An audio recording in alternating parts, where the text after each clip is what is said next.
নাই।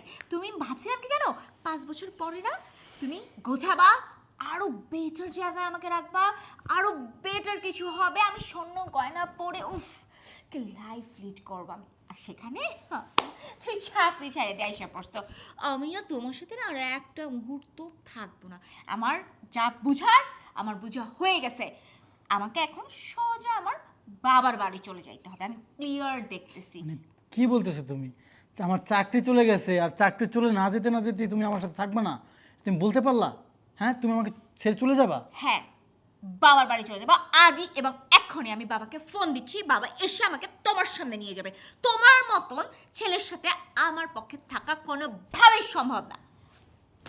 ঐশী, ফালতু। শোনো প্লিজ। ঐশী, একটু বোঝার চেষ্টা করো।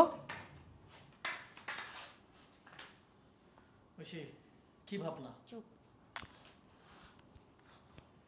হ্যালো হ্যাঁ মা বল। বাবা, তুমি এক্ষুনি আমার বাসায় আসো এই মুহূর্তে। কেন, কি হয়েছে?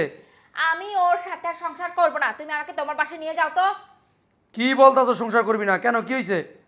বাবা আসো, এত কথা বলার সময় নাই, আসো কথা হবে।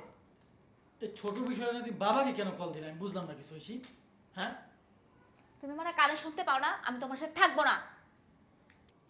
মা ঐশী, কই রে মা?